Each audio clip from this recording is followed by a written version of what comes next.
Nós começamos agora mais um encontro do ciclo de debates Desafios da Comunicação frente à Pandemia. O ciclo é organizado pelo Grupo de Pesquisa Convergência e Jornalismo, CONJOR, e pelo PPG-Com aqui da UFOP. Bom, para quem não me conhece, eu sou Débora Lopes, eu vou fazer uma introdução super breve antes de passar a palavra para a professora Tatiana Teixeira, que é quem nos interessa mais aqui hoje, né? Eu queria lembrar que o ciclo, ele acontece todas as semanas, até o começo de junho. Na semana que vem, a gente já tem agendamento, nós vamos receber a Bia Guimarães e a Sara Zoubel. Elas são produtoras do podcast 37 Graus e da série especial Epidemia, que está ainda rolando.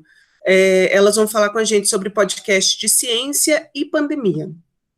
Hoje, como vocês sabem, a gente recebe a professora Tatiana Teixeira. Ela é do Núcleo de Pesquisa em Jornalismo Científico da Federal de Santa Catarina, UNO-PEJOC.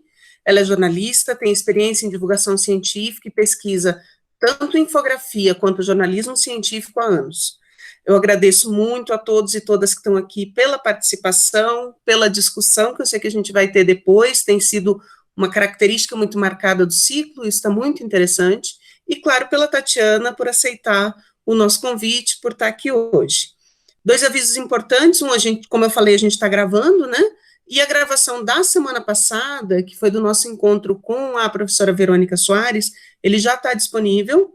Ele pode ser acessado pelas redes sociais do Conjor ou pelo site do Conjor, que é conjor.com.br. Além disso, o formulário de inscrições para a semana que vem, para o encontro com a Bia Guimarães e a Sara Zoubel, já está online, vocês encontram ele na bio do perfil do Conjor no Instagram, que é Grupo Conjor. Bom, agora eu vou pedir para todo mundo dar uma verificada no pé da tela se câmera e microfone estão desligados, porque assim a gente garante uma estabilidade maior na conexão. Hoje, na nossa atividade que integra a Marcha da Ciência, acho que isso é mais importante, porque as redes estão mais sobrecarregadas, né? E que assim a gente garante uma boa conexão. A gente, tanto eu quanto a Aline Monteiro Holmes, vamos acompanhar o chat para atender, falar, esclarecer qualquer coisa e, claro, para passar as questões depois para a Tatiana. Então, Tatiana, pode assumir o barco aí. Muito obrigada de novo. Olá, gente. Estão conseguindo me ouvir? Opa, então tá. Bom dia, né, a todos e a todas.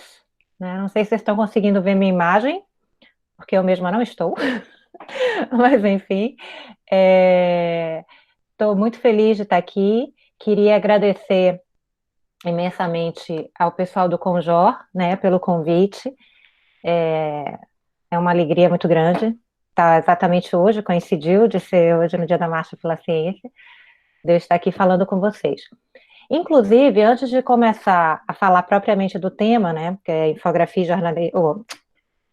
visualização de dados na cobertura do Covid, eu queria falar um pouco sobre a questão da marcha e começar dizendo uma coisa que para mim é muito importante, né, que tudo que eu vou falar aqui hoje, eu ter chegado até aqui hoje, eu estar, como a professora Débora disse, que eu pesquiso isso há anos, de fato, são muitos mesmo, assim, estamos chegando a 15, 16 anos de pesquisa sobre infografia, não é pouca coisa, né? Eu fico muito feliz com isso, mas eu só posso estar onde eu estou porque eu tive até aqui, né, até os últimos anos, até um pouquinho tempo atrás, muito apoio do governo brasileiro. Então, muito apoio da sociedade brasileira, né? Porque, em boa medida, é isso. E é fundamental que todos nós estejamos unidos em nome da ciência, em nome do apoio à ciência nacional. Eu fui bolsista PIBIC, olha só, da área de humanas, que coisa, né? Pois é, dessa área que agora estão dizendo que não tem a menor relevância. Eu fui bolsista PIBIC, fui bolsista de mestrado, só não fui de doutorado porque, enfim, não era possível conciliar bolsa com trabalho naquela época, e eu sou muito agradecida por isso. E acho que todos nós temos um dever de lutar para que a ciência brasileira obtenha todo o apoio que ela merece e precisa para continuar se desenvolvendo, porque, afinal de contas, o apoio à ciência significa apoio à soberania nacional, né, em todas as áreas de conhecimento, todas as áreas de conhecimento. Então, isso é fundamental. Eu não podia deixar de abrir minha fala num dia tão simbólico como hoje, sem dizer isso, né, sem dizer que eu sou fruto do apoio à ciência brasileira, né, que, infelizmente, nos últimos anos caiu de uma maneira terrível e bastante ruim para todo o país, tá? Bom, dito isso, vamos lá falar um pouquinho do tema de hoje, tá? É isso mesmo, viva a ciência, como a Regina Célia está dizendo aqui. É bem isso, em todas as áreas de conhecimento, todas, tá? Isso é muito importante, isso é fundamental. Bom, o que eu vou começar falando para vocês? Bom, eu não, é engraçado porque, como eu não estou vendo vocês, é um negócio meio esquisito, mas, e aí eu não sei também as idades, e se em algum momento eu falar alguma coisa que pareça distante demais para a turma mais nova, me dá um toque, tá? Manda uma mensagem aí que eu dou uma explicada melhor. Mas o que acontece? Para quem estuda infografia, vem pesquisando infografia, se interessa pelo tema, já deve ter ouvido falar que o perfil tá super diverso, tá bom, Débora, obrigada. Mas é assim, tá? Se mudar muito, vocês me falam aí, falar de alguma coisa que vocês não lembram, não viveram. Mas o que acontece? Para a gente falar um pouquinho de história, depois eu vou trazer para mais perto, óbvio, que é o tema nosso, e eu tenho 40 minutos, né? O que acontece? O que se diz, né, é que o marco da infografia contemporânea, não estou dizendo que a infografia surgiu aí, tá? A infografia é muito anterior, mas eu não vou contar a história desde o começo, porque senão até amanhã a gente está aqui e não vai. Mas o que se diz é que o marco da infografia contemporânea se dá exatamente com a Guerra do Golfo, tá? A Guerra do Golfo é de 91, e foi ali que houve um uso bastante significativo da infografia. O que aconteceu naquele período, e sendo super resumida, tá, para poder facilitar onde eu quero chegar? O que aconteceu ali é que não havia imagem, ou seja, havia uma censura imensa com relação à cobertura, né, a presença dos jornalistas na cobertura, e mais ainda da questão de fotógrafos e tudo isso. E aí uma solução que os jornais encontraram foi exatamente trabalhar com a infografia.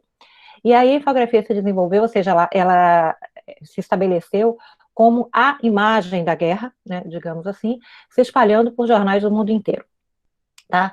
Aquilo foi um marco bastante importante, e passado algum tempo depois, né, muitas críticas foram feitas com relação ao tipo de cobertura, porque era uma cobertura que, de certo modo, tirava o rosto da guerra, né, a presença dos civis, as mortes da guerra, porque havia uma ênfase muito grande nos equipamentos de guerra, né, desde o tipo de equipamento tecnológico que estava sendo usado pelos soldados, enfim, as armas e etc. Bom, eu não vou me aprofundar muito nisso, porque não é o nosso tema, mas é só para trazer isso. Por que eu estou puxando isso? Eu estou puxando isso porque eu arrisco dizer, né, que agora o que nós estamos vivendo com a pandemia vai também se caracterizar como um marco para o uso da visualização de dados nessa dimensão, entende? Em que, ao mesmo tempo, nós temos o mesmo tema em veículos do mundo inteiro sendo trabalhados, né?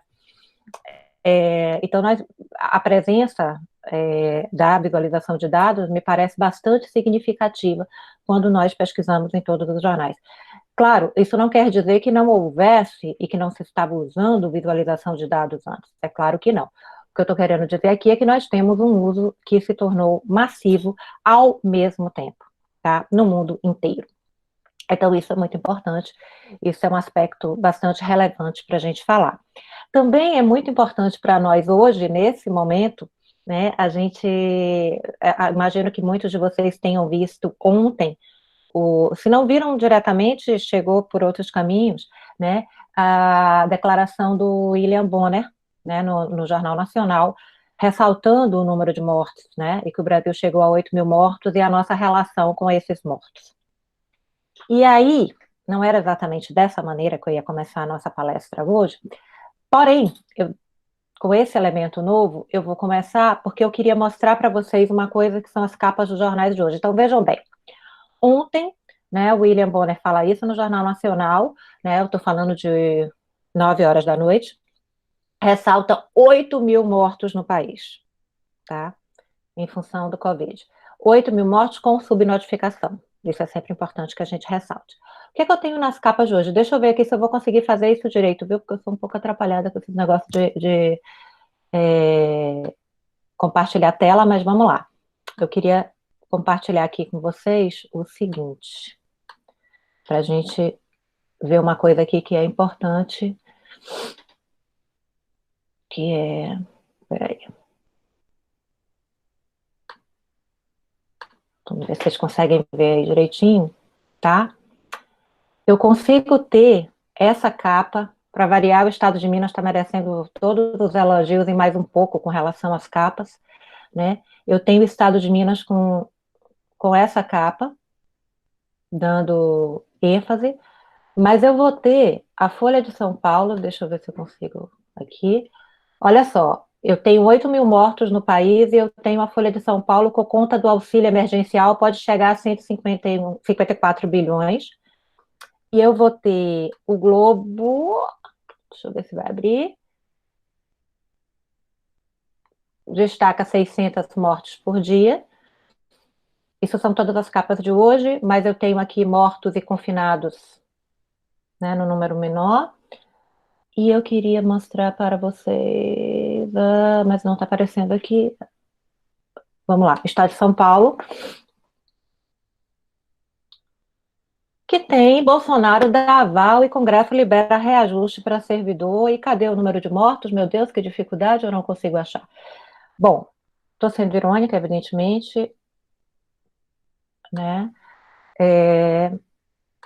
Mas, enfim, para tentar... Vocês conseguiram ver direitinho? Aí, a compartilhamento? Acho que sim, né? Bom, por que eu estou trazendo isso para vocês agora? Massa, tá? Show. Eu vou depois trazer outras coisas para vocês aqui com relação a ontem, porque eu vou dizer para vocês assim, olha só a minha ingenuidade, né? Porque o que é que acontece? Eu ontem fui dormir, quer dizer, pensando, não, amanhã certamente as capas vão estar dando aí, fazendo o número de mortos, ainda mais depois desse discurso do William Bonner, e de ter viralizado nas redes, porque eu tinha separado as capas de ontem, né? Depois eu mostro para vocês também. Pois bem, acordei e não, quer dizer, eu começo aqui falando para vocês o seguinte, como não está na capa diariamente, como é que eu não tenho na capa diariamente visualizações de dados com relação a essa tragédia que a gente está vivendo no país? Como é que eu posso ter 8 mil mortos, eu posso ter sérios problemas com relação ao isolamento social, e isso não é manchete, compreende? E essas visualizações não estão na capa. Então, não, Diogo, você fala da questão do fechamento, não, porque os dados estão sendo passados pelo Ministério da Saúde sempre por volta de 5 e poucas, 6 horas da tarde, tá? Então, enfim, depois eu vejo aqui as mensagens, senão dá bolo aqui. Mas isso é uma questão muito séria do que está acontecendo. E é claro que eu posso levantar outras questões, e que eu até gostaria de depois conversar com vocês, que é o próprio enxugamento das redações no Brasil, né? Que inclusive fez com que alguns dos nossos melhores profissionais, reconhecidos internacionalmente na área de infografia e visualização de dados, saíssem dessas redações, eles não estão mais nessas redações. E não necessariamente nós tivemos a substituição por outros profissionais, com a quantidade de profissionais, né? Está muito enxuto, e mesmo a questão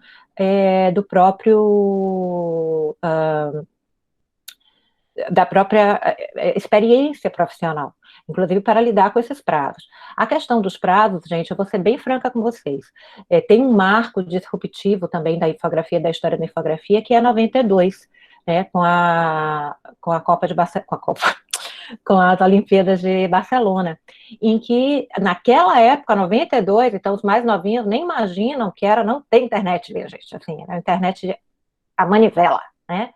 Todo mundo deve lembrar do tempo do tum, tum, tum, tum, aquele barulhinho bem gostoso daquela época, né? E simplesmente tinha pool de 3 ou 4 jornais em Barcelona, Estados Unidos, trabalhando junto em infografias quase em tempo real para serem publicadas no impresso. Tá? Então, a gente precisa tomar muito cuidado com relação a essas questões de fechamento, porque nós hoje temos muito mais tecnologia, muito mais condições de fazer com que, quer dizer, informações que são inevitavelmente muito importantes têm que estar na capa do jornal. Eu não posso ter 8 mil mortos sendo tratados da maneira como estão sendo tratados hoje. Então, por que eu estou falando isso? Porque, claro que eu vou trazer aqui alguns exemplos para vocês, vou mostrar algumas questões que estão acontecendo, mas me parece, assim, que, ok, há um esforço para se fazer, mas a gente precisa entender que tipo de jornalismo vem sendo praticado na média no Brasil. Eu digo do ponto de vista, não estou falando dos jornalistas, eu estou falando das empresas jornalísticas e das suas opções editoriais e das suas opções também profissionais e comerciais, no momento em que demitem tantos jornalistas e que com equipes enxutas você acaba tendo dificuldades de fazer trabalhos mais consistentes. Obviamente, e quando eu estava falando para vocês que no mundo inteiro se está discutindo, você está falando hoje sobre visualização de dados e modos de falar e de tratar a pandemia também a partir de uma perspectiva de salvar vidas a partir da infografia e da visualização de dados. O próprio El País, agora, no dia 27, saiu na sua coluna do Ombudsman, lá eles não chamam de Ombudsman, evidentemente, né, mas, enfim, é como a gente chamaria aqui, e ele ressalta a importância da visualização de dados, do uso da infografia, e fala especificamente, tá, desse trabalho aqui que eu vou mostrar para vocês, do Washington Post, que saiu no comecinho de março, quando a pandemia estava se constituindo de uma maneira mais significativa ali no próprio Estados Unidos, né? Então, vamos lá. Deixa eu tentar ver aqui se eu consigo também compartilhar com vocês. Opa. Eu acho que é isso aqui. Bom, está em espanhol, tá? Porque foi traduzido. E vocês vão ver aqui o seguinte, uma coisa muito interessante da gente observar, eu vou abaixando aqui para vocês verem daqui a pouco, é que há um trabalho bastante interessante de se utilizar os gráficos, utilizar a visualização totalmente contextualizada com os textos que vão tentando, com o texto que vai tentando explicar o que é que acontece. Inclusive com isso aqui que eu achei muito interessante, a chamada curva exponencial. Então eles reproduzem aqui o que é, e aí vão dizendo como é que a gente deve trabalhar para ver esse crescimento, né? Como foi crescendo, isso a gente ainda estava em 13 de março, né? E para exatamente explicar por que é importante o isolamento, por que era importante o distanciamento social, os efeitos, né, de contágio e etc., trabalhando com metáforas, né? Aí a velha e boa metáfora das bolinhas, para trazer a evolução. Então, tem uma perspectiva bastante didática. Aqui a gente vai vendo as bolinhas, como é que elas vão se organizando, né? E para cada tipo de comportamento, eu vou tendo uma forma de contaminação e de evolução da doença, né? Enfim. Então, aqui vocês vão vendo, ela vai, e o tempo inteiro ela está trabalhada, ela está com o texto que vai contextualizando a questão em si. Bom, por que isso é importante para nós, né? Por que eu estou trazendo isso para vocês? Porque esse trabalho foi um dos mais, estava até pelo menos agora em abril, né? Era dos mais vistos no Washington Post, na história do Washington Post. Então vocês veem que é um trabalho relativamente simples, mas muito difícil de fazer. Mas ele é relativamente simples para quem está vendo e ajuda a compreender algo ali no começo. E aí alguns leitores do próprio país vinham dizendo que é o tipo do trabalho que ajuda a salvar vidas. Acho que sim, acho que ajuda muita gente a ter uma compreensão mais clara do que está acontecendo. E talvez aí a gente também consiga entender por que a minha ênfase, da minha defesa de que nós precisamos ter uma outra forma de lidar com isso do ponto de vista jornalístico, né, de tratar a pandemia e de dar ênfase à pandemia e ressaltar a própria questão dos mortos e tudo mais. Porque, bom, a gente está num país que saiu uma pesquisa ontem e que 73% da população brasileira já, agora, só nesse período, já se deixou influenciar por pelo menos uma notícia falsa, por uma fake news. Eu estou falando de 100 milhões de pessoas. né, de fake news com relação à pandemia, né, com relação ao Covid. Então, nossa, eu preciso desses tantos recursos que nós temos para tentar combater tudo isso e trazer informação de qualidade. E aí o próprio Ricardo Cunha Lima, no artigo que eu até indiquei para vocês aqui como sendo uma das referências, o Ricardo, não sei nem se o Ricardo está por aí, talvez esteja, o Ricardo falou sobre essa importância que os gráficos, eles cumprem uma função importante de motivar a população, porque é evidente que a gente, quer dizer, que hoje no Brasil a gente está passando por uma situação, a gente tem pelo menos dois problemas seríssimos, né? A gente tem todo o problema político e a gente tem o problema da pandemia.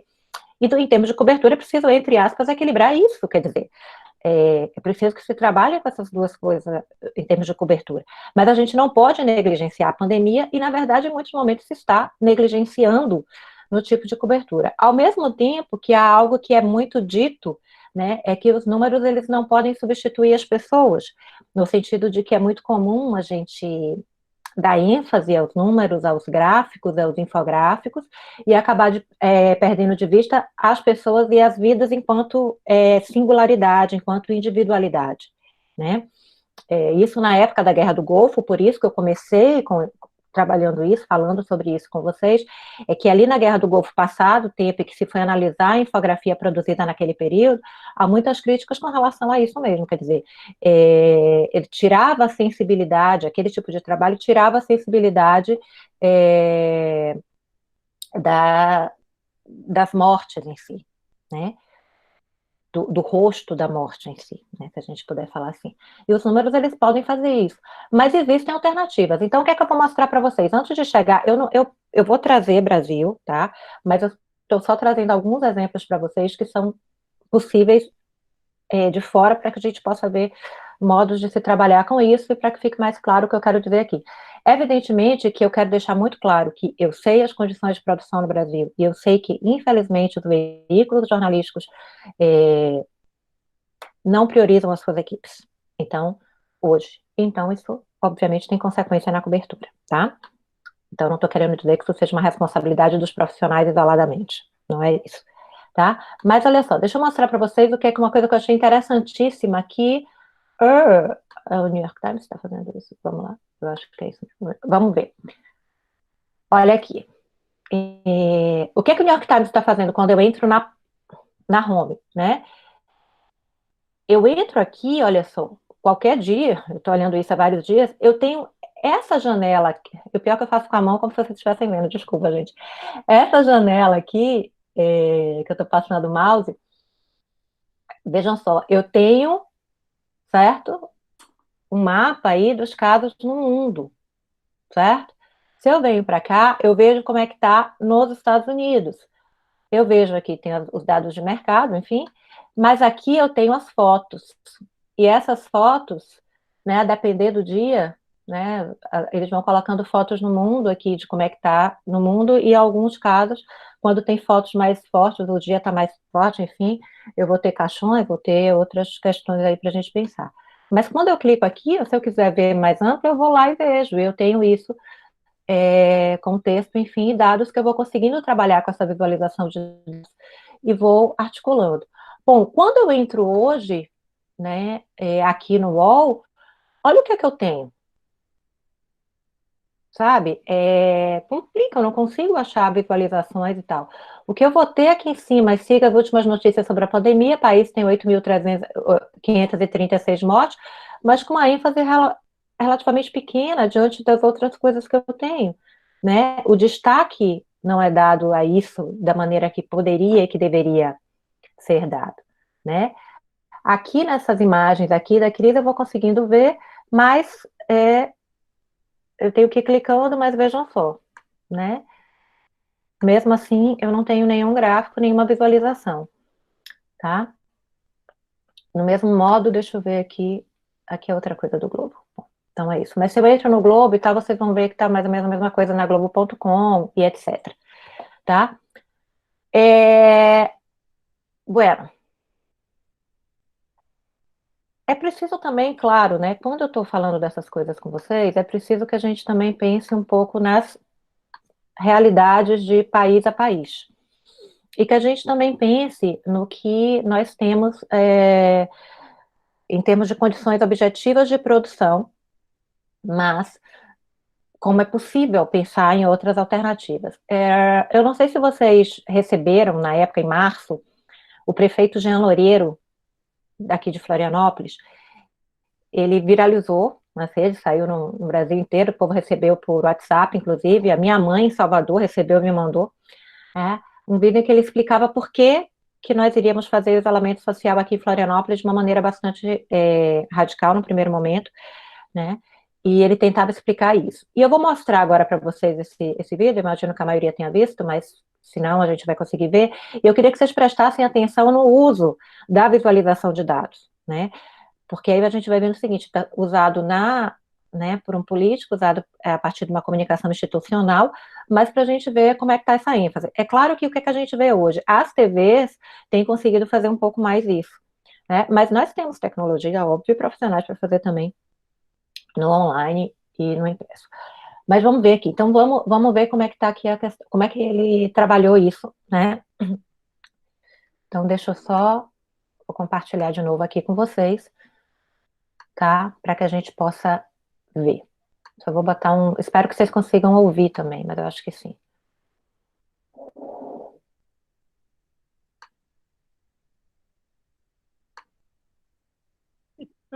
Tantas medidas restritivas para fazer o tal prefeito de...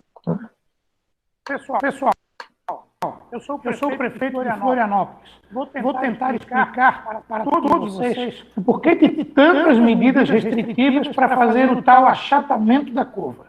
Em primeiro lugar, é preciso ser transparente. Está claro para as autoridades em saúde que muita gente será infectada pelo coronavírus, apesar de a maioria dessas pessoas não passar de uma gripe comum. Mas se a porcentagem de pessoas infectadas que vão precisar de hospitais é pequena, por que fazer o isolamento social e parar tudo? O problema é matemática. Por exemplo, se 1% de 1.000 pessoas infectadas precisar de hospital, serão apenas 10. Mas se for 10.000 pessoas infectadas, serão 100 pessoas que vão precisar de hospitais. E assim sucessivamente, de uma maneira exponencial. Vamos olhar no gráfico de maneira bem didática. A linha vertical representa o número de pessoas que precisam da rede de saúde. A linha horizontal representa o tempo. E a linha tracejada é o limite que o nosso sistema de saúde suporta. Agora veja como tem acontecido na maioria dos países.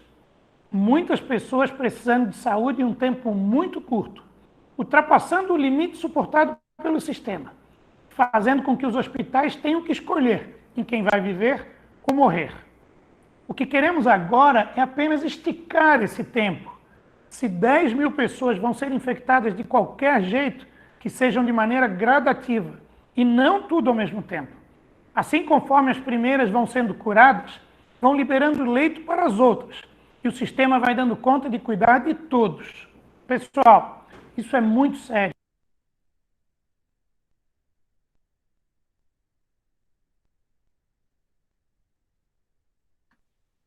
Bom, não sei se vocês observaram ali, né, em que há toda aquela ênfase no achatamento da curva. Então, de algum modo, o discurso em março foi muito forte com relação a essa questão da importância do achatamento da curva, a importância do isolamento social. Então, nós fizemos, acho que até do ponto de vista de imprensa isso apareceu bastante, mas depois, à medida que o tempo foi passando, e a situação foi se agravando, e é isso que é o pior de tudo, é que a situação se agravou, nós não temos mais a mesma ênfase, né, nesses números, nesses dados e nas medidas que devem ser tomadas, tanto do ponto de vista individual como do ponto de vista de governo, né, para que a situação possa entrar num equilíbrio mínimo e que nós possamos sair disso, né?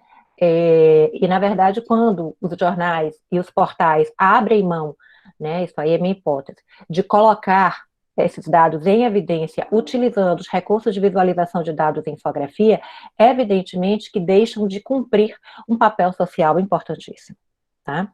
Não adianta a gente ficar falando só de TV, de outros caminhos, etc., e mesmo assim de TV, depende da TV, depende do programa, né? Em alguns casos a gente vai ter Globo News, mas eu estou falando de TV a cabo, né? Em outros, quer dizer, os médicos que estão aí na linha de frente, nas UPAs e as unidades básicas de saúde, têm relatado um desconhecimento imenso da população com relação a uma série de questões.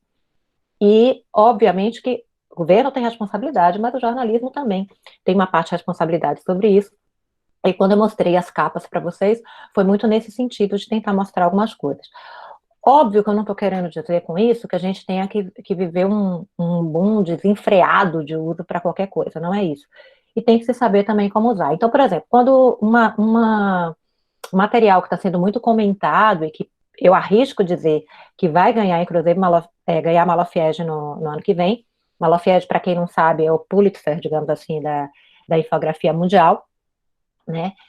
Vai ser esse trabalho aqui que eu vou mostrar para vocês, mas que eu vou mostrar fazendo alguns comentários, tá? Porque ele vem sendo, inclusive, bastante elogiado, por um lado, e criticado por outro, tá?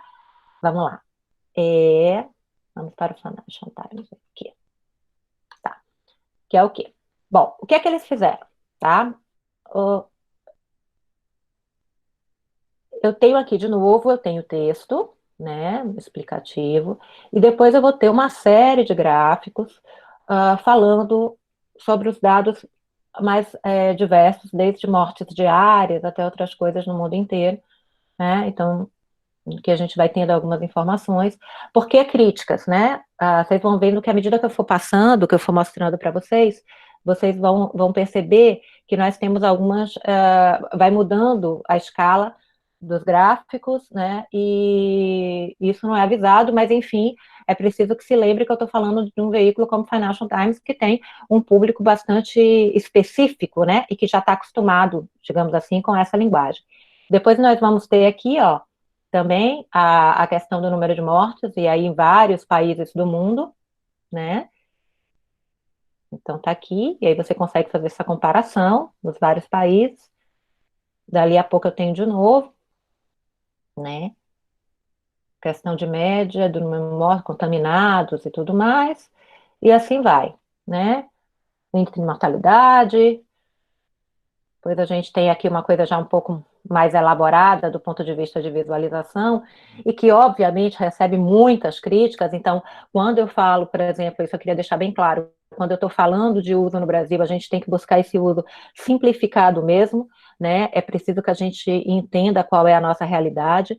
Então, aqui, embora hoje, depois eu vou mostrar para vocês, eu possa dizer com alguma tranquilidade que nós já estamos, que os gráficos já fazem parte de nossa vida pós-pandemia, pós-pandemia não, durante a pandemia, ainda precisamos tomar cuidado com alguns formatos como esses aqui, que ficam muito bonitos, mas que exigem, né, para a compreensão, um certo mergulho nisso, o que nem sempre é possível ou viável, a depender do público a que se destina.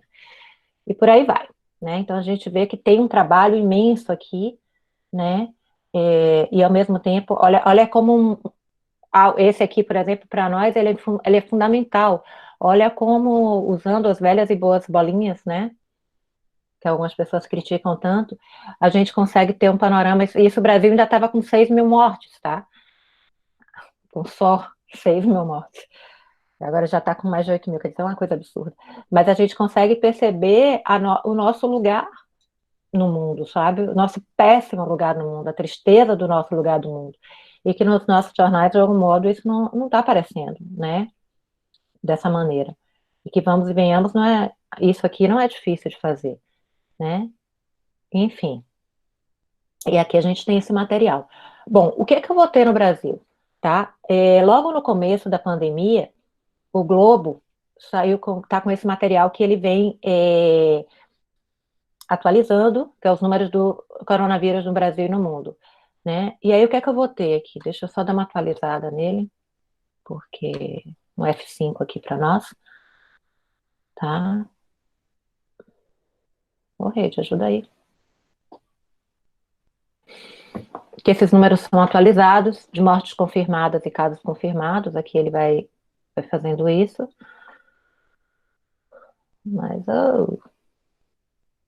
vamos lá.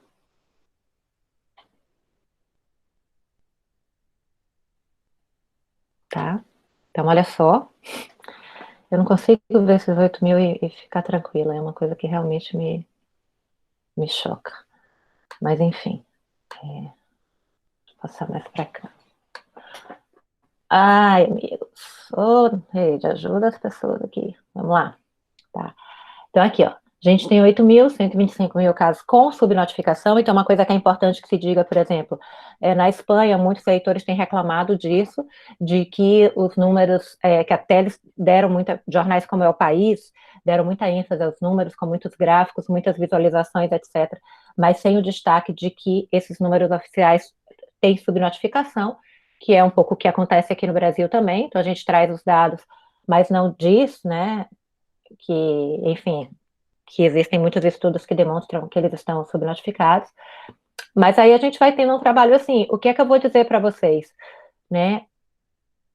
Aí eu tenho o mapa do coronavírus no mundo, aí aqui a gente tem isso, mas sem o número aqui dentro, então a gente vai percebendo como é que está o Brasil, já com uma linha bem parecida ali que eu mostrei para vocês do Financial Times. Mas repare que a posição do Brasil colocada assim parece muito, mas não tanto, assim, a gente não consegue ver esse destaque de Brasil como a gente consegue ver com mais facilidade ali no outro material que eu mostrei, né? Mas então, tem as visualizações, etc. Mas a grande pergunta que eu faço, se, de um lado, no final eu consigo pensar o seguinte, olha, tudo bem, ali eu estou falando para público especializado em finanças, enfim, no mercado financeiro e etc. Aqui eu estou falando para um outro público e eu me pergunto, isso é uma coisa que eu tenho me perguntado desde sempre com relação a visualizações, mas agora um pouco mais, para quem? Ou seja, quando eu produzo esse tipo de material, eu estou falando para quem exatamente, né? Eu estou fazendo um conjunto de dados estatísticos, enfim, para ter um registro e isso ficar devidamente noticiado, enfim, ou em que medida eu estou contribuindo para uma mudança de posicionamento, de compreensão da gravidade do problema e ações efetivas, não só individuais, mas governamentais também, né? Então, essa é uma questão que acho que vale a pena, ou seja, a gente se fazer. Não é só a presença em si, mas o modo como isso vai aparecer. Os recursos que eu utilizo, as ênfases que eu dou, os destaques que eu vou dar e como isso vai aparecer. Até chegar isso aqui não é uma coisa muito fácil de se chegar na própria página do Globo. E mesmo que eu vá pelo Globo.com, eu não chego aí muito fácil, o que já demonstra a própria opção editorial, né? Enfim. Então, Professora? pois Oi. não.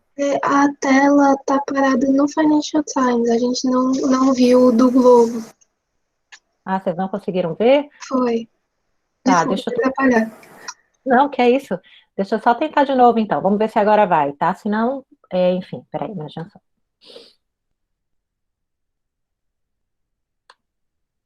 Aí vocês me dizem se está indo. Tá indo agora? Agora tá. Agora tá? Tá sim. Pronto. Mas o ouvir, vocês conseguiram ouvir tudo que eu falei, né? Sim, só a tela, que na hora de mudar tinha ficado parada. Tá. Então, é essa tela aqui, ó. Tá vendo? Então, eu tenho aqui os novos casos por dia, que eu vou clicando, ele vai me dando, tá? Mas reparem que não há nenhuma instrução com relação a isso, aquela velha boa história de passe o mouse para, mas enfim, né? E aí eu vou conseguindo ter esses dados aqui. Mas é isso, é uma grande página estatística, enfim, com esses dados todos. Mas o que eu vou dizer para vocês é que é sem emoção. É isso que eu quero dizer, assim. É algo que parece tão, tão frio, né? E que nos coloca que aí nos leva a fazer uma série de discussões, né? A velha discussão de que o número não tem rosto, né? Mas não é só isso, é o modo como eu vou tratar isso. Deixa eu ver se vocês conseguem ver esse aqui agora, do Nexo?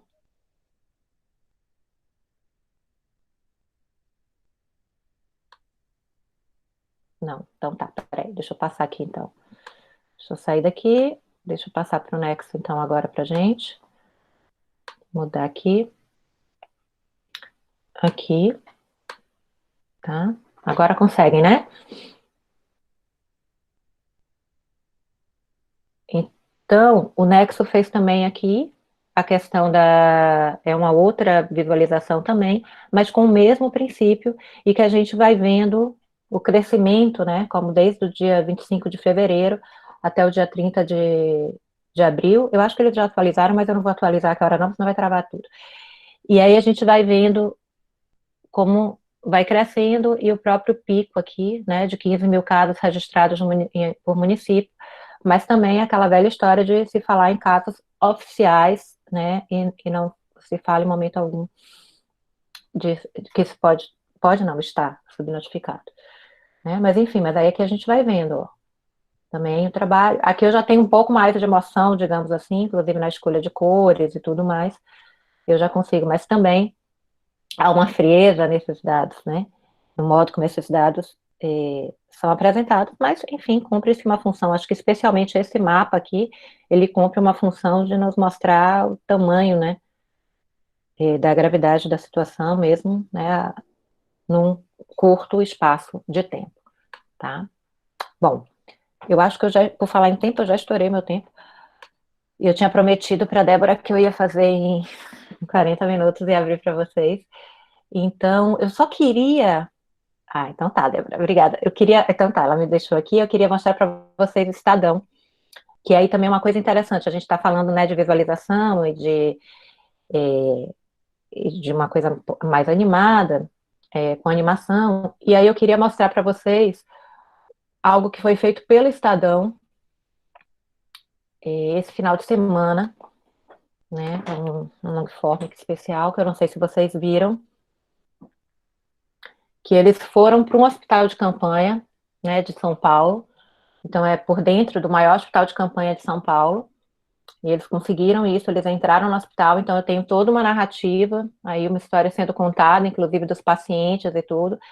Esse hospital de campanha aqui, ele não atende os casos mais graves, então porque houve uma decisão em São Paulo de começar a hospitalizar pessoas em situações que não eram ainda mais graves, porque se observou que mandar para casa estava fazendo com que mais gente morresse, porque os casos se agravavam e aí era direto para UTI no retorno. Isso era bem sério. E aí houve essa opção. Bom, é uma reportagem bem interessante sobre isso, um long form interessante. E aí a gente vai chegando aqui, eu tenho bastante foto, e depois eu tenho aqui esse gráfico, né, com relação à variação de lotação do hospital, tá? Hoje o total de pacientes internados, e quando foi isso, então eu estou falando de 11 de abril até 29 de abril, eu vou ter 413, né, internados. Então eu tenho fotos muito bonitas, muito emocionantes aí disso. E eu tenho aqui o infográfico figurativo, né, o que a gente chama do infográfico tradicional, não tem nenhuma animação, né, e que mostra aí como é que é o hospital ali dentro, né? Como é que é ali dentro. Então aí a gente vai, que é bem o tradicional, assim, que a gente via nos impressos, né? Ainda vê nos impressos, e que faz essa transposição aqui para o online, né? E a gente vai tendo assim, que é uma opção também dentro disso para a gente ver outros caminhos também, né? Que vem sendo trabalhados. E aí, né? Por fim, para a gente começar um debate bom aí, que eu espero que a gente consiga fazer, eu queria mostrar para vocês algo aí um pouco mais polêmico, né? Que é duas coisas que eu quero mostrar ainda para vocês. É isso aqui, ou seja, eu tenho uma coisa muito séria, que é a pandemia chegando no interior do país, e aí a Piauí, né, traz isso com os dados, né, a partir do jornalismo de dados, só que, né, é outra questão que a gente tem que discutir muito, daquilo que eu estava falando, que não é só usar a infografia e a visualização de dados, mas o modo como eu uso e o cuidado, porque eu sei que muitas vezes a gente tem um cuidado imenso de não ser sensacionalista, ou não ser agressivo, ou não ser fatalista, ou não ser isso, ou não ser aquilo, mas às vezes tem que cuidar para não ser, deixa eu achar uma palavra, não ser doce demais, né? Então, eu estou falando aqui, por exemplo, né, que de 29 de março a 29 de abril, em um mês, eu saio de 325 cidades para 2.023 cidades, e aqui, claramente, o designer está fazendo papel figurativo, né, está só ilustrando, porque eu não consigo ter a ênfase disso. Aqui eu consigo ter um pouco mais, né, embora aqui é uma questão de texto, as campeãs de Covid-19, eu acho. Quer dizer, campeã é complicadíssimo usar, mas enfim, aí é a professora de edição aqui falando. Mas a gente vai vendo aqui o que é que está acontecendo, e aí eu tenho a representação do vírus, né? E vou conseguindo trabalhar aqui com isso para mostrar também a concentração dos casos. Mas, enfim, é algo que a gente pode discutir aí, a opção por esse design, enfim, né? Coisas bastante sérias, né? De uma cidade do interior ali do Amazonas, que tem 42 infectados por 10 mil habitantes. Então, aí quando se fala do genocídio, ele é real, né? E aqui a gente vai rumo ao interior, e aí se vai trabalhando. Santa Catarina está numa situação bastante crítica também, né? Em que você tem, aqui é com relação, no estado sulista, apenas 17% dos casos estão na capital, em Roraima 90%. E a gente vai vendo também. Em muitas cidades com pouco caso, também aqui fica algo muito do ponto de vista de, né? Aqui é o Refúgio Caipira, o coronavírus ainda não chegou a 4 de 5 cidades, com até 20 mil habitantes, mas a gente pode discutir bastante aí as questões do design adotado, né? Da opção editorial também adotada. Enfim, só para registrar que, de fato, já faz parte do nosso... Por que eu enfatizo tanto que nós deveríamos trazer as visualizações para as capas dos jornais e para as capas dos portais, né? E por que eu estou dizendo que já faz parte do imaginário? Eu vou mostrar para vocês um vídeo também que circulou bastante na internet já, e que mostra claramente como é perfeitamente possível unir a questão política à pandemia, como se elas nunca estiveram separadas, né? Elas estão juntas no Brasil, e essas 8 mil mortes têm uma razão de ser, todos nós sabemos disso. E aí eu vou mostrar para vocês esse vídeo para encerrar, né?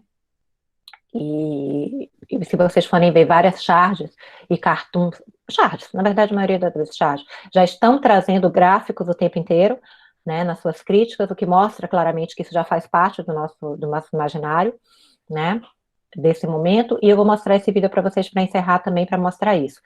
E aí, eu queria trazer uma reflexão, né?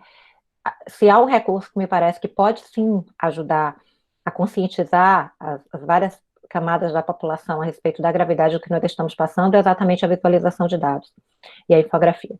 Eu acho que sim, que pode ajudar muito. E acho que quando os veículos de imprensa optam por um motivo ou por outro, por não fazer isso, por não usar isso, eles de algum modo ajudam, não digo que é intencionalmente, mas ajudam a consolidar a infeliz ideia do, entre aspas, e daí, ou seja, está acontecendo, mas ele não é o meu agendamento principal com a ênfase que deveria ser. E nesse momento eu acho que não existe outra possibilidade, não existe outro agendamento, né? É preciso saber unir essas duas coisas, a política e a pandemia, o tempo inteiro na ênfase real, para que se compreenda efetivamente o que está acontecendo no Brasil hoje e as suas implicações. Eu acho que a infografia e a visualização de dados podem ajudar muito. Enfim, vou colocar um vídeo que vocês já devem ter visto, mas eu vou trazer para fechar essa primeira etapa da nossa conversa, tá? Deixa eu ver aqui.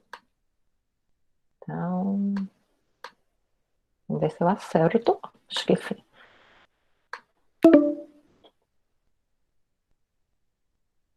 Ih, por que ele não quer mostrar?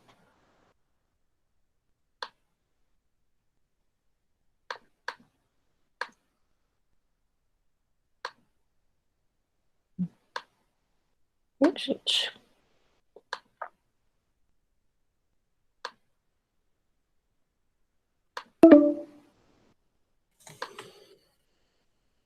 Deixa Deixa eu só ver aqui, pegar. Agora vai.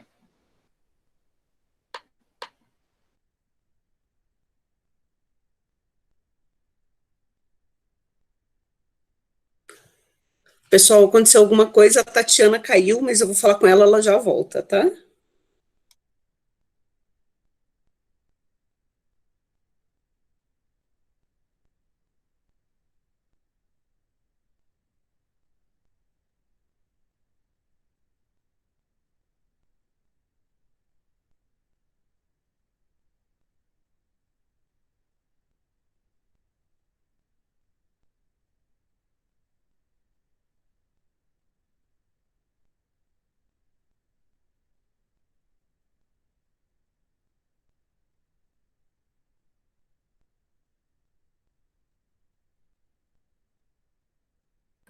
Opa! Estão conseguindo me ouvir agora? Agora sim. Bem-vinda de volta. É, eu não sei o que foi que ele fez aqui, que ele resolveu me derrubar. Mas eu acho que não sei se vai dar para rodar o que tá no, acho que agora vai. Deixa eu ver. Estão conseguindo? A cada não vai ser uma gripezinha que vai me derrubar, não, tá ok? O povo saberá que foram enganados por esses governadores e por grande parte da mídia nessa questão do coronavírus. Eu acho que não vai chegar a esse ponto. Até porque o brasileiro tem que ser estudado. Vai morrer, gente. Vai. Não tem jeito. 40 dias depois, parece que está começando a ir embora a questão do vírus. Cara, quem fala de eu não sou governo. Tá? Não sou governo. E daí? Lamento. Quer que faça o quê? Eu sou Messias, mas não faço milagre.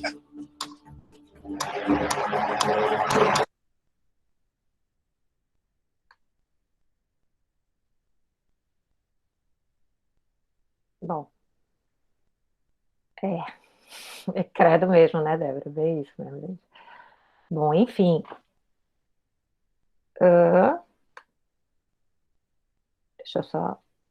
Ui, acho que é isso. Enfim, acho que agora a gente pode ir para o debate, pode conversar um pouquinho.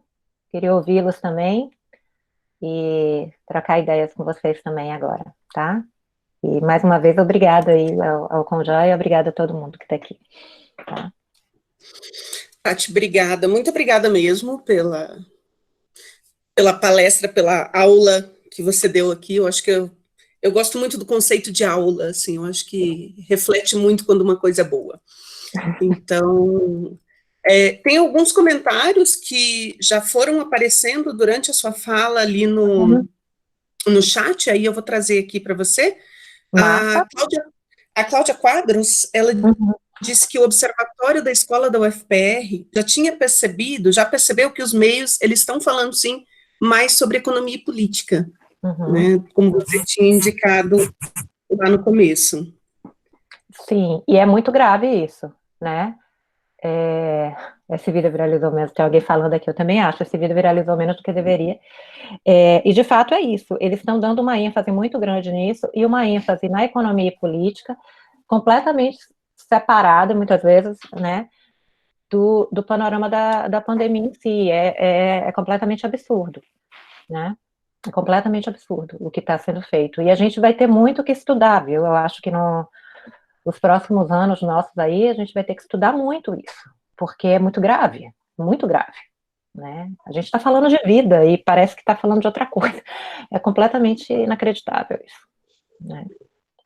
Mas que reforça um pouco da velha história que eu não vou entrar aqui, né? Mas que é a velha história do jornalismo de campanha, que vem sendo enfatizado aí há algum tempo, que são as opções editoriais a partir de outras perspectivas, né? Bastante complicadas. É uma responsabilidade grande que a academia tem, né? Total, inclusive Agora. de apontar caminho, eu acho muito isso, eu acho que eu queria deixar isso muito claro, assim, quando eu estou mostrando essas coisas e dizendo, e fazendo comparativos, é muito dentro da perspectiva de apontar caminhos, ou seja, a gente pode mudar essa perspectiva, a gente pode fazer algo diferente aí nisso, né, a gente pode trazer outras questões, né, mudar a ênfase da cobertura, muito nesse sentido, porque apontar o dedo, a gente aponta e etc., mas tem que mostrar outras formas de fazer. Eu acho que isso é fundamental. Vamos lá, Débora. Eu, às vezes, me bato para abrir o microfone aqui. Nossa Mas Senhora, vamos lá. tá pior que eu com as telas. O Sandro Galassa, ele fez um comentário que eu acho que vai muito ao encontro do que você falou, que é que a Globo News ela tem feito uma boa cobertura na TV, mas os jornalões, eles ainda estão pecando em relação à profundidade dessa cobertura. Uhum. Sim. O Sandro, gente, tanto tempo que eu não falo com o Sandro. Olá, Sandro. Mas, enfim, o que eu queria dizer sim, e de novo é aquela história, para quem, né? Essa é uma pergunta que eu estou tentando me fazer, e eu mudei completamente, eu estava pesquisando outra coisa, e com a pandemia mudei projeto de pesquisa, mudei tudo. Mas, e aí agora eu estou me debatendo sobre isso, assim, para quem? Então, a Globo News está fazendo, tá, mas é isso, é TV fechada, cara. É uma outra lógica, né? E a gente tem, hoje, por exemplo, o Extra, que era para eu ter mostrado aqui, mas eu esqueci, o Extra fez uma capa espetacular no dia 18 de abril, eu acho, 19 de abril, que é uma capa fantástica, com a ênfase. Ontem, também, a capa de ontem acho que acho que tá aqui, peraí, deixa eu ver se eu consigo, consigo, deixa eu tentar compartilhar aqui com vocês, porque aí eu estou falando de jornal popular, que normalmente a gente tem um puto preconceito, que na verdade é isso aqui, quer dizer, quando aqui, ó, o Extra fez a capa ontem, eu estou com o prato predileto de Bolsonaro, que é PF do Rio, mas eu tenho aqui, Brasil bate novo recorde e registra mais 600 mortes por coronavírus, isso é destaque também, entende? Isso é importante, quer dizer, eu não posso não tratar disso, eu não posso não dar a devida ênfase a isso. E, enfim, acho que é por aí. Então, a Globo News tem feito, mas os jornalistas têm pecado, e pecado muito. Claro, volto a dizer, temos equipes bastante reduzidas, mas não é só isso, né?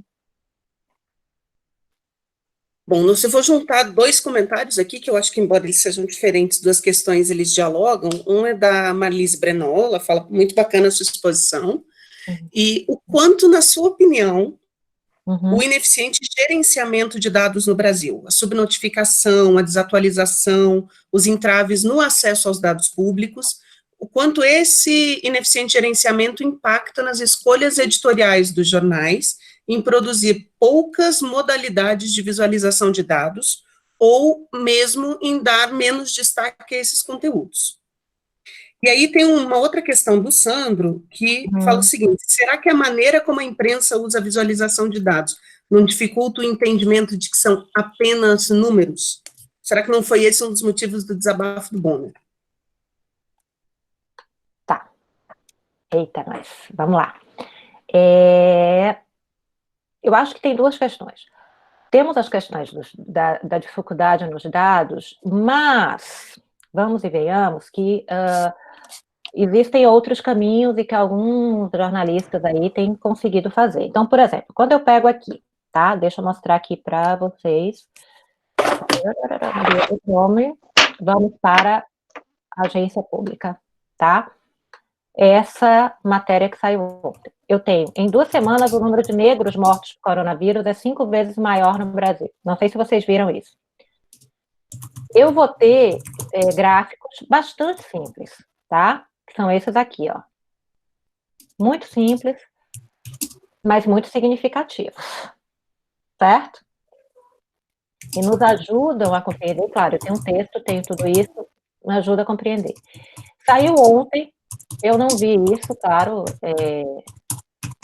estamos ainda 11 horas da manhã, mas enfim, eu não vi isso em outros veículos, além da própria pública, né? E é bastante significativo, ou seja, existem caminhos, sim, existem outras possibilidades, existem caminhos possíveis para se conseguir dados. Hoje que a gente entra, por exemplo, os cartórios, eles são obrigados a manter dados, e esses dados estão todos, você consegue entrar no portal vamos chamar assim, portal de transparência dos cartórios, e estão dados lá que mostram claramente o crescimento imenso, né, das mortes por síndrome respiratória aguda. Esses dados estão ali, gente. Não está difícil de acessar, não. Está bem facinho de acessar, daria para acessar. Entende? Basta querer acessar e basta querer dar ênfase para isso. Está ali e dá para fazer. Bom, os números, essa velha questão dos números eu vou dizer para vocês o seguinte, o Ricardo também, no artigo dele, deixa eu ver se eu localizo aqui, tem um trecho que é muito legal, do Ricardo Cunha Lima, em que ele fala que ajuda, claro, que a infografia pode ajudar, mas que é preciso lembrar que também são as histórias, né, que vão fazer com que as pessoas, ou seja, os gráficos, eles são importantes, mas eles não são as únicas coisas importantes, né? E eu acho que é bem por aí, é conseguir trabalhar com isso. Nós temos, sabe o que é que me dói? É que nós temos uma tradição no país de uso da infografia e da visualização de dados muito boa e com uma capacidade imensa de aliar aspectos numéricos e também motivos emocionais e enfim, com a ênfase da gravidade da situação. Nós já fizemos isso muitas vezes, já conseguimos fazer isso muito bem. E hoje, se nós estamos fazendo, tem uma série de motivos para isso, né? Como eu já falei para vocês, o enxugamento da redação, a saída de grandes profissionais que cumpriam um papel importante na formação de outros, e as próprias opções editoriais mesmo dos veículos. Então, aí fica complicado. Quer dizer, é claro que eu posso usar números para também sensibilizar. É claro que eu posso usar as duas coisas. Eu posso usar fotografia junto com esses números para dar ênfase e ser capaz de mostrar a gravidade da situação, né? Eu tenho muitos caminhos que eu posso utilizar, linguagens que podem se complementar. Eu posso estar com um texto bem trabalhado e esses números dentro disso, que é como esse que eu mostrei para vocês, do número de negros mortos ali da Pública, né? Que eles, infelizmente, não têm uma equipe maior para fazer a parte gráfica ali, mas eu consigo compreender a gravidade do que está acontecendo, né? Mesmo com recursos um pouco menos elaborados, né? Então, existe uma questão de vontade editorial também, né? Bom, Tati, não estou fazendo, só para esclarecer para o pessoal, não estou fazendo as questões exatamente na ordem que elas foram apresentadas, porque eu estou tentando coordenar um pouco as coisas aqui. Aí tem uma questão da Regina Célia, que ela diz, será que a ineficiência também não representa a falta de imparcialidade jornalística de alguns canais, como CNN Brasil e outros? E a Mariane Ventura, ela pergunta, qual seria um caminho possível para humanizar essas estatísticas? Depois tem mais duas relacionadas com isso, mas vou devagar. Tá.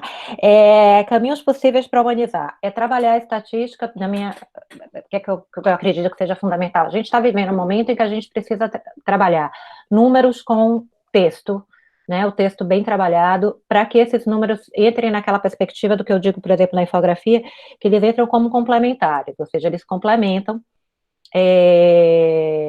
o texto, mas eu também posso usar uma série de recursos gráficos que deem ênfase à morte. Morte é morte, entendeu? Se eu boto um morto ali, se eu estou trabalhando com a história da morte como sendo apenas um gráfico ali, uma curva, né, uma linha que sobe ali, e eu não consigo enfatizar isso com os tantos de recursos gráficos que nós temos, é claro que eu estou tirando a cara disso. Se eu consigo fazer uma narrativa, ou seja, se eu consigo trazer esses gráficos para uma narrativa e que dentro dessa narrativa aqueles números ganhem uma outra dimensão, aí sim eu vou humanizar. Porque eu vou contar as histórias, eu vou dizer o que é que está acontecendo, eu vou mostrar o que está acontecendo, é como essa história aqui que eu estava falando para vocês lá do número de negros mortos. Eu sugiro que vocês leiam, porque se humaniza, se mostra o que é que está acontecendo, a gravidade do que está acontecendo, quem é que está morrendo, afinal de contas. Quando eu estou falando desses 8 mil mortos, quem é que está morrendo? E eu não estou dizendo de histórias individuais, a singularização excessiva, né, que já nos ensinou a Adelmo Genro Filho, que não funciona. Não é disso que eu estou falando, né, não estou dizendo de contar, não é fazer como um projeto que é muito bonito, como Inumeráveis, mas que é uma outra lógica, né, que para o jornalismo nós não teríamos condições de fazer agora. Mas é de ser capaz de trazer o número junto com essas outras perspectivas textuais e trabalhar com isso. E do ponto de vista do design, do design em si, tomar cuidado para que o design não se transforme num conjunto de gráficos sem vida, né? Ou quando eu tento dar um tratamento diferenciado, como aquele da Piauí que eu mostrei para vocês, ele fica quase infantil, né? E que fica pueril ali. Então, é conseguir equilibrar essas questões todas, o que não é... ou fazer coisas que são relativamente simples, mas que já demonstram uma relação com esses números diferentes, que foi aquilo que eu mostrei para vocês ali do New York Times, em que eu abro, ou seja, eu entro no portal, imediatamente eu já vejo ali, o número está como gráfico, ok? Mas eu tenho uma aba lateral ali que me leva imediatamente para as fotos, e hoje essas fotos estão um pouco mais light, mas ontem elas não estavam, elas estavam mais complicadas, mas que dão uma dimensão humana da tragédia, do que está acontecendo, né? Como as fotos, por exemplo, aquelas fotos emblemáticas do Papa, né? Aquelas fotos dão uma dimensão imensa, humaniza imensamente não só o Papa em si, mas o tamanho da tragédia que a gente está vivendo. Então, eu tenho outros recursos, eu tenho fotografias, eu tenho outras coisas que podem trabalhar em conjunto, são linguagens que devem trabalhar em conjunto, né? Isso me parece fundamental. E não essa perspectiva de trabalhar com o gráfico completamente limpo, né? Essa estética limpa, essa estética inumana quase, quer dizer, pelo amor de Deus, não é isso, entende? E aí eu acho que a gente vai pagar um preço alto, porque do mesmo modo que aconteceu com relação à Guerra do Golfo, em que depois se houve uma crítica muito grande ao trabalho que era produzido, né, por tirar a vida, né, e a morte daquele trabalho todo, com uma ênfase à tecnologia, como se aquela tecnologia não estivesse matando gente pra caramba. Com a visualização a gente vai viver algo semelhante. Eu acho que vai vir aí depois uma crítica bastante significativa sobre o quanto ela acabou não sendo eficiente o suficiente, né? Em alguns casos, né? Porque é uma... É que eu não quero usar muito termo técnico, porque eu sei que a gente está com uma audiência aí bastante diversificada, mas é como se você realmente limpasse esses gráficos, é como se você tirasse qualquer emoção deles, entende? E aí vira... tanto faz se é de economia ou se é de morto. Isso é absurdo, entendeu? Enfim. Tati, eu acho que vai muito ao encontro do que o Eduardo Fernando e o Ari Moraes falaram. O Eduardo disse o seguinte: é preciso construir uma narrativa completa e não apenas utilizar a infografia. Perfeito. E o Ari, ele fala, existe uma questão aí que é a depreciação feita por consultores e editores em relação aos gráficos, entre aspas, emocionalmente mais incisivos. Uma questão da relação Nigel Holmes versus Tufte. Perfeito. E que aí, os dois estão certíssimos. O Ari, que bom que você está aí, Ari. Que legal estar conversando contigo. E o Ari traz isso, e é uma coisa importantíssima, enfim, que daria muito pano para manga, se a gente pegar algo que o Serra vem trabalhando bastante tempo e vem enfatizando aí, muito, que também é um grande infografista espanhol, que está fora do mercado, né, desse mercado tradicional, e que ele fala muito, ele tem uma coisa maravilhosa. Eu tive a oportunidade de entrevistá-lo quando eu fiz o pós-doc, e a gente ficou horas conversando lá, enfim, numa cidadezinha um pouquinho afastada de Barcelona, e que ele falava exatamente disso, né, de como os números, e como a dificuldade de se trazer emoção para esses números, e é bem isso, quer dizer, existem as consultorias, existem ênfases que essas consultorias, elas estavam, até então não tinham trabalhado com a pandemia, né, e ok, para outros temas pode até ser, mas na hora que eu estou falando de vida e morte, tenha santa paciência, gente, não dá para tirar.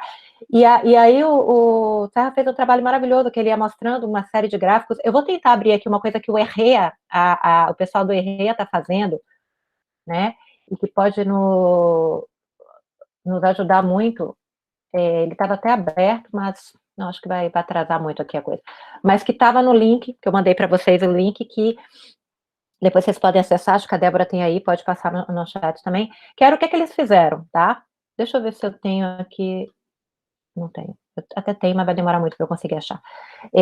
O que é que eles fazem? Aí, o escritório do ERRE é um dos responsáveis também, na Espanha, é o responsável pela organização do Malofiege. E qual foi o desafio que eles colocaram para a equipe agora? Então, era exatamente fazer durante esse período inteiro de quarentena, e a quarentena na Espanha está bem rigorosa, todo dia eles estavam fazendo gráficos, a equipe fazia gráficos, com alguns aspectos da quarentena, então, das emoções da quarentena. E esses gráficos são gráficos que trazem, sim, de uma maneira bastante enfática e interessante, aspectos emocionais, né, para dentro desses gráficos, para falar do que aquelas pessoas estavam vivendo ali dentro, né. Tem um pouco de humor em alguns casos, né, mas tem muita emoção na maioria deles. E aí a gente vai conseguindo perceber, esses gráficos todos, eles estão disponíveis, dá para baixar o PDF, e dá para a gente, claro, não são jornalísticos, evidentemente, mas dá para a gente baixar e perceber, bom, caminhos possíveis, né? E claro que não são jornalísticos, mas eu posso trabalhar com aquela mesma linguagem, aquela mesma perspectiva para dentro do jornalismo. E aí o Ari está coberto de razão, quer dizer, a gente vem de uma tradição de algumas consultorias internacionais, né, que acabaram fazendo isso, quer dizer, limpando, trazendo tanta limpeza que complicou, quer dizer, fez com que a gente não tivesse a capacidade, que a gente achasse normal não se emocionar. Então, quando a Regina fala da questão da imparcialidade, é preciso tomar cuidado com esses conceitos, é preciso tomar cuidado com o que é a imparcialidade, é preciso tomar cuidado com o que se está falando, é preciso tomar cuidado com a gravidade da situação, né? Mas aí é uma discussão imensa para a ética jornalística. Bom, Tati, eu vou seguir aqui, tá? Nós temos uma questão da Adriana Nilos, um segundinho.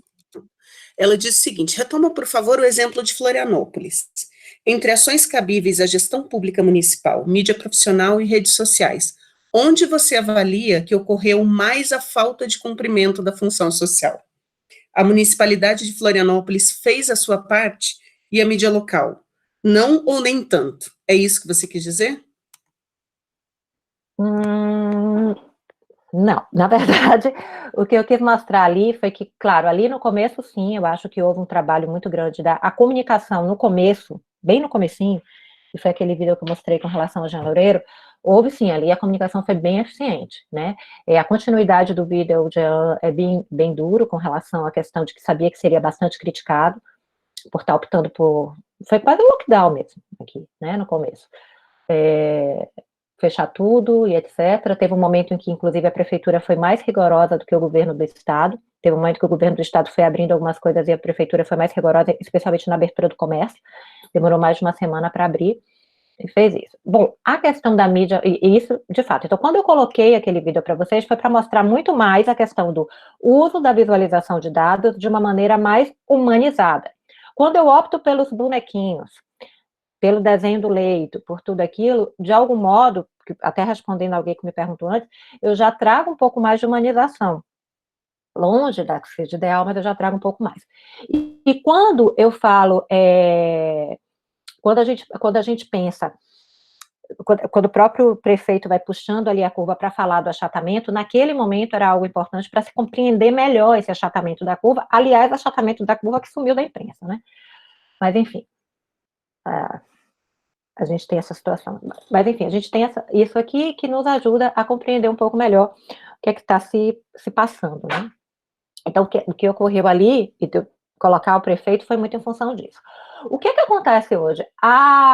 Quando a gente fala de mídia de Santa Catarina, a situação está bem complicada por aqui, tá? A gente percebe claramente muitos interesses.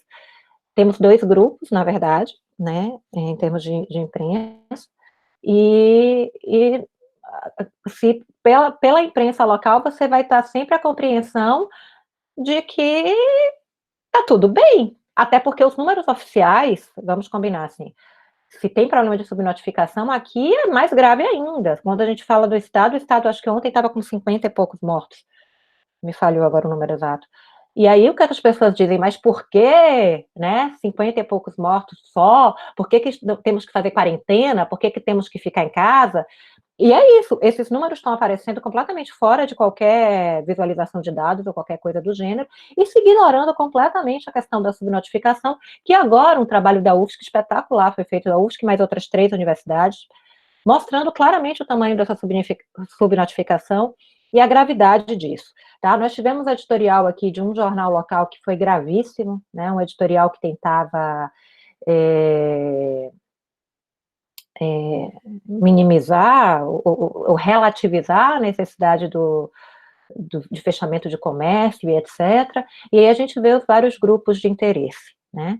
envolvidos nisso, da velha luta da economia versus a pandemia, né, que a gente está vendo no Brasil inteiro, mas aqui de uma maneira mais enfática. Então, quando eu trouxe o vídeo, o que eu queria era apenas e tão somente naquele momento, tratar só da questão do uso da visualização de dados pela comunicação institucional e que teve um efeito naquele momento muito importante, porque naquele momento, de fato, Florianópolis respeitou o isolamento social. Depois, aí a própria comunicação municipal foi para outros caminhos e a própria mídia local tem trabalhado a partir única e exclusivamente em cima dos dados oficiais, que não tem a dimensão real do que está acontecendo. Tá? Bom, gente, então, no chat aqui do lado, tá, está rolando uma série de indicações de comunicadores para a gente acompanhar, de pessoas que trabalham com visualização de dados, de notícias, enfim, eu acho que é bem interessante. Depois a gente vai reunir isso tudo e vai disponibilizar, né, lá na página do grupo. A gente pode passar para todo mundo que está acompanhando hoje, se as pessoas preferirem também por e-mail, enfim, mas tem bastante coisa ali, eu acho que tá bem interessante. Eu vou seguir um pouquinho aqui com as questões, porque senão a gente não vence, que já mandou até faz tempo. A Sônia Aguiar, ela faz uma pergunta, por que você não citou os painéis de dados inspirados na Johns Hopkins University, como o G1, que traz dados mais atualizados que o Ministério da Saúde? Você teria algum motivo? Não, na verdade foi porque não deu tempo, assim, e porque o que é que acontece? Eles estão bem escondidinhos. Na verdade, o que é que eu estava querendo mostrar, né? Que, na verdade, muitas vezes, assim, ó, quando eu entro no Globo.com, que na verdade é o caminho principal, né, das pessoas, elas vão ali Deixa eu só entrar aqui, eu vou botar Globo.com e vou abrir, que aí fica mais fácil de eu ir mostrando o que é que está acontecendo. Opa, peraí. E graças a Nossa Senhora dos Dados, o G1 acabou de mudar aqui o G1 não, o Globo.com, que vai nos ajudar aqui. Bom, olha aqui o que é que acontece. Quando eu entro agora, né, mais cedo não estava, mas agora o Globo.com colocou isso aqui. Mostra o brasileiro cresce em 11% com o avanço do vírus, né?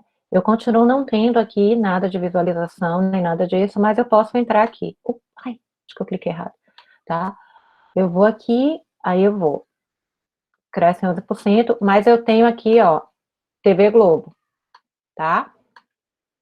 E aí eu vou indo, ter essa imagem que é bastante emblemática, mas, ó, eu não tenho dados. Então, o que é que acontece? O que eu estava querendo mostrar, né, o que eu quis enfatizar na apresentação, foi mais a dificuldade para a gente conseguir chegar nessas visualizações, a gente chegar nesses dados, sabe? Então, mesmo aqui, ó, cheguei no G1 de novo, enfim. Aí, aqui eu vou tendo, ó, morte por coronavírus no Brasil. Pronto, mas reparem, fica sempre como um gráfico que está lá, né? E de novo, a gente vai só vendo os gráficos, vendo os gráficos, vendo os gráficos, e de certo modo, a gente vai ajudando a uma naturalização na forma como se cobre, sabe? É mais nesse sentido, né? E até para chegar nesses dados que a Sônia estava falando, né? Estava falando, é difícil, a gente não consegue chegar tão rápido assim. A minha crítica é com relação a isso, compreende? É preciso fazer todo um caminho. O que eu estava querendo ressaltar muito é a ausência de uma política editorial e que faça com que isso seja a prioridade do acesso, né? E aí não se chega, não se tem essa informação. Ou melhor, é muito difícil chegar a essa informação, e deveria ser fácil. Por isso que eu estava mostrando a questão ali do New York Times e de outros veículos, eu tenho que entrar e imediatamente poder para isso, sabe? Eu imediatamente tenho que ser chamado para os gráficos, para visualizações e etc. Ótimo, vai para elas. Se tem que ser gráfico assim, que seja assim. A outra etapa, que eu acho que é importantíssima, é discutir aquilo que a gente vinha discutindo, da própria questão do Jaime Serra, das consultorias internacionais e do se tirar determinados aspectos relevantes para a compreensão dos gráficos, para além de ser um gráfico apenas, quer dizer, aquilo que o próprio Ricardo fala para a gente lá no artigo que eu passei para vocês, né, que gráficos são metáforas, né, e que muitas vezes não fazem parte do repertório da maioria, né. Então tem isso.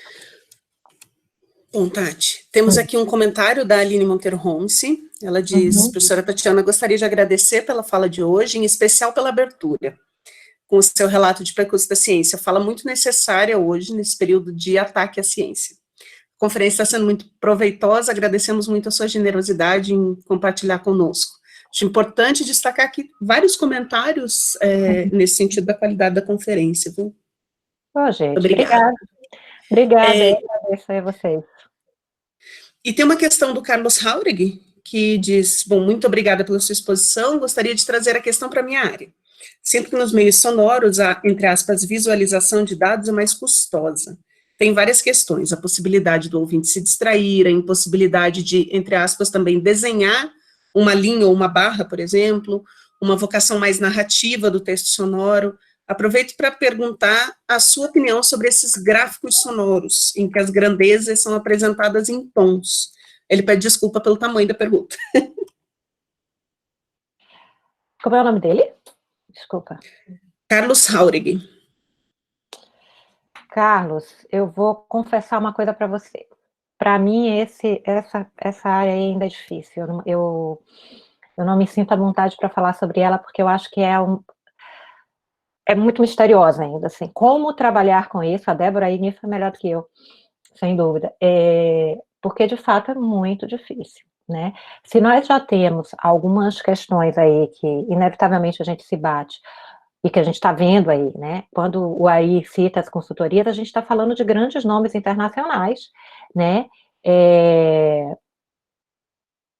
Que fazem consultorias para veículos do mundo inteiro, e que nós ainda não conseguimos chegar a um consenso mínimo com relação à aplicação e ao uso, né, da visualização de dados. A infografia, especialmente a infografia figurativa, acho que a gente já conseguiu alguns avanços, mas com relação à visualização de dados ainda temos muitos conflitos e enfim, algumas questões ali se debatendo em torno disso. E aí, quando a gente entra no sonoro, meu Deus do céu, né, eu vou te falar que é muito complicado, muito difícil de conseguir bibliografia. Inclusive, gente, se quiser pesquisar isso, pesquisa. Estamos precisando de gente que pesquisa isso. Pesquise isso, tá? Porque ainda temos poucas pesquisas nesse campo e, sobretudo, pesquisa com relação ao próprio público, né? Para a gente conseguir saber o tipo de impacto que isso tem para esse público específico. Então, eu não me sinto à vontade para te responder de uma maneira mais enfática isso, porque vai ficar no machismo, entende? Não é algo que eu conheça mais profundamente, que eu possa te dizer, olha, o caminho é por aqui ou por ali. Eu realmente não sei. Com relação à questão por aí, acho mais complicado. Em TV, a gente até tem bastante trabalho com relação a isso, e que vem avançando bastante, se vem discutindo bastante sobre. Mas a questão sonora é um desafio, viu? E é um desafio imenso trabalhar com números, né? Para a rádio, de uma maneira geral. Muito difícil, né? Ainda mais nesse momento, assim. Enfim. Desculpa, não consegui te responder com mais ênfase, mas é que eu prefiro ser honesta. Sempre melhor, né, Tati? Não tem jeito, não. Nós temos uma questão... Nós temos uma questão do Rodrigo Cunha aqui, ele diz que um problema muito grande dos veículos brasileiros é a falta de curadoria quanto aos infográficos e a visualização de dados. Os media outlets como o New York Times e o Washington Post mantêm uma conta no Twitter que reúne os gráficos. E aí, só um comentário em relação à questão da sonificação, né, entre aspas, a visualização de dados em som. A gente está começando a trabalhar com isso aqui, né, estamos trabalhando inicialmente com uma experiência da BBC, que aconteceu lá em 2014, depois o programa parou, eles tinham um programa específico de de sonificação de dados, que é muito interessante, e aí a gente está trabalhando, eu estou trabalhando com alguns pesquisadores, como eu coloquei ali com o Marcelo Freire, nessa parte da sonificação, e com o Lua Chagas da UFMT, na parte de visualização de dados pensada para páginas de rádio. Nossa, que maravilha, coisa boa! A gente agradece. Muito bom, adorei. Olha, eu acho que tem uma questão que é importante aí para a gente pensar, né?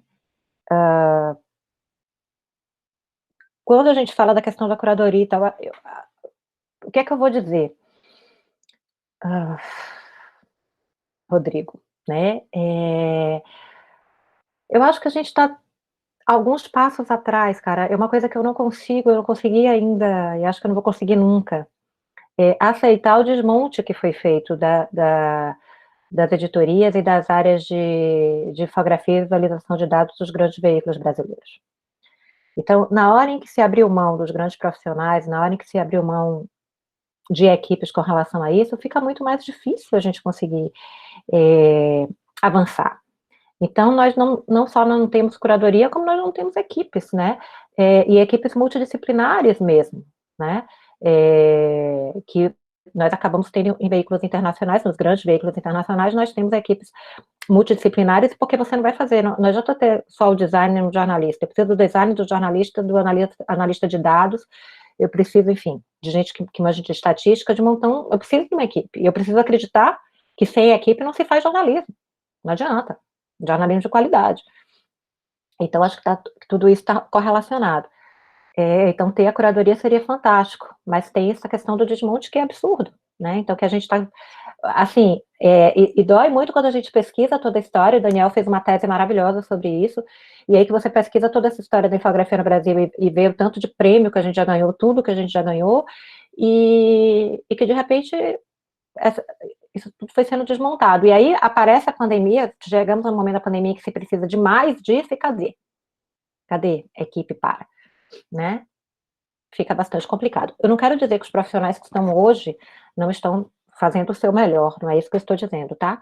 Mas que eles também sabem que são poucos para o tamanho do trabalho imenso que tem e como esse desmonte aconteceu, né? Isso aconteceu na Espanha também, não por um acaso os melhores profissionais estão fora da Espanha hoje, né? Foram para outros veículos aí ao redor do mundo e a gente também perdeu excelentes profissionais que estão no mercado corporativo e estão fora dos veículos. Então é um pouco isso, sabe, Rodrigo? Não dá para ser... temos aspectos assim, de origem que são mais complicados aí e que nos levam ao quadro que a gente tem hoje, né? E para essas críticas que eu fiz aqui, né? Com todo o respeito que eu tenho aos profissionais que estão dando o seu melhor. E se o editor não coloca... É um problema do editor não jogar na primeira página, entendeu? Na home do UOL e etc. Esse material. O material que se tem, que é possível fazer diante das circunstâncias, né? Acho que é bem por aí. Mas, pô, se ele tivesse curadoria, ia ser maravilhoso. Bom, eu vou fechar aqui com um comentário do Ricardo Cunha Lima, que agora já são 11h28. Ele diz o seguinte: o Serra fala da emoção não apenas de números. A nova tradição da visualização de dados parece muitas vezes crer que o mais importante é mostrar os dados de forma fiel e neutra, mas pouco é falado sobre a importância. Opa! Débora, perdi o som.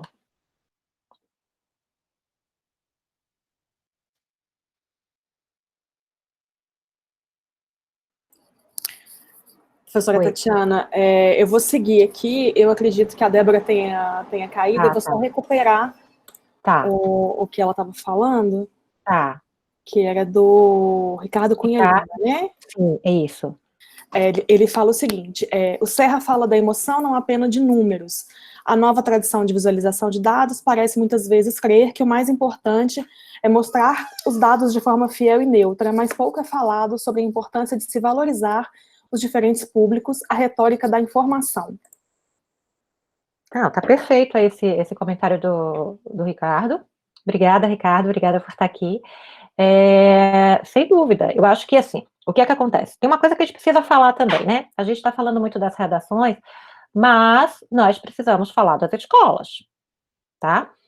E eu digo dos cursos de jornalismo. Então, aí tem uma coisa que há muitos anos eu defendo, né? Eu acho que infografia deveria ser disciplina obrigatória nos cursos de jornalismo, infografia e visualização de dados.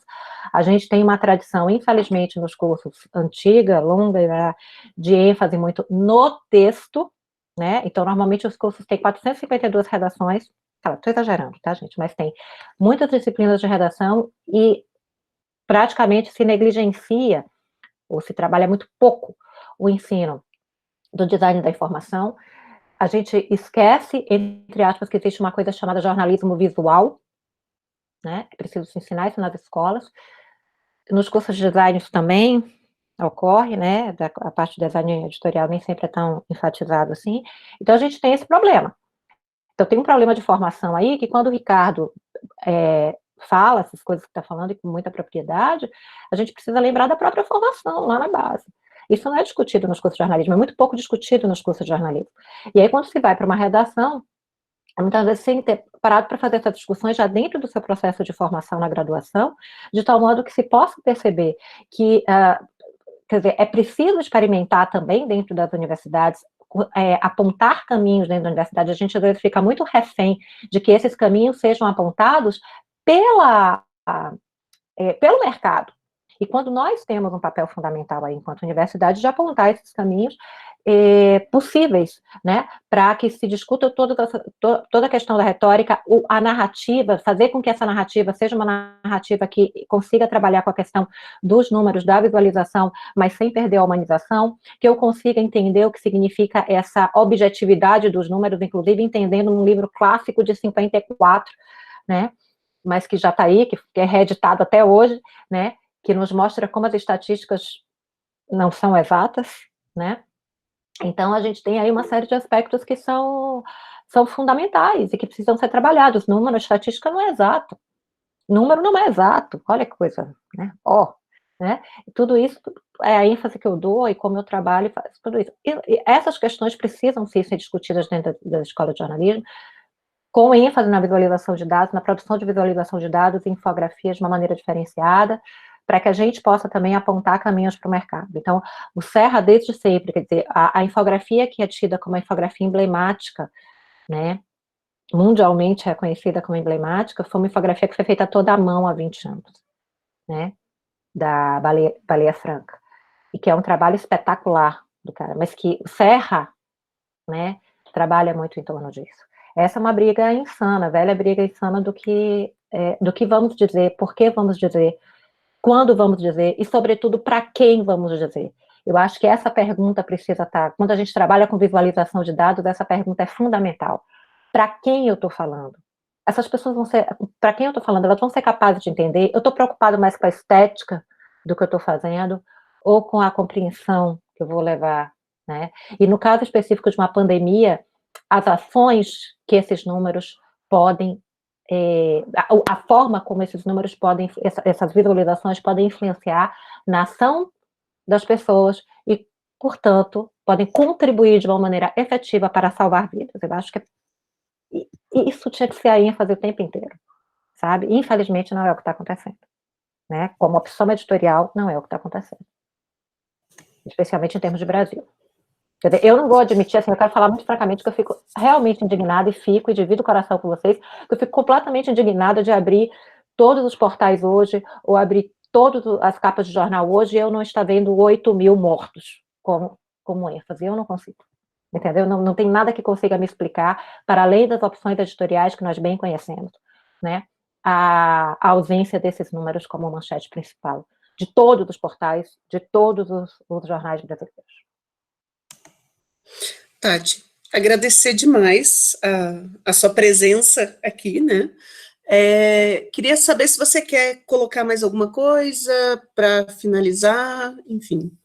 Não, eu queria sim, eu queria muito agradecer ao Conjor por esse convite, agradecer a todo mundo que ficou aqui até agora, dizer que, evidentemente, a gente está no curso da pandemia, então as coisas estão acontecendo agora, fazer uma análise sobre, discutir, é sempre muito difícil, muito desafiador, porque nós estamos exatamente no meio desse furacão, né, mas que é muito importante a gente estar fazendo essas discussões continuamente, parabenizar vocês demais por essa iniciativa, né, eu acho muito importante nesse momento.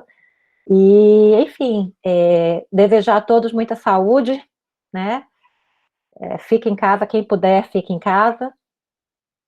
Que estejamos juntos nessa luta toda, e só por fim falar isso, quer dizer, a ciência brasileira sobrevive e espero que estejamos todos juntos para que ela também consiga passar por essa etapa difícil aí, não só sobrevivendo, mas enfatizando cada vez mais a sua importância, né? Bom, gente, então eu agradeço novamente a Tatiana, agradeço todo mundo que participou aqui com a gente dessa discussão, acho que foi novamente muito produtivo. Estou muito feliz que essa tem sido uma constante no ciclo, né? Queria lembrar que na semana que vem a gente continua com o ciclo, na quinta-feira, a gente só vai ter o ciclo fora da quinta-feira na última semana, porque é feriado, então a gente vai fazer na quarta. Mas até lá a gente faz sempre às quintas-feiras. Semana que vem a gente recebe a Bia Guimarães e a Sara Zoubel, do podcast 35 Graus e da série especial Epidemia. Já está disponível o link para inscrição, para quem quiser participar, e eu vou compartilhar tudo isso que circulou nesse chat e nas indicações da Tatiana na página do Conjó, e se vocês acharem melhor também por e-mail com o grupo, tá bom? De novo, obrigada, Tati, parabéns pelo trabalho aí no PJOC. Obrigada, gente. Obrigadíssima. Até mais. Até mais, gente.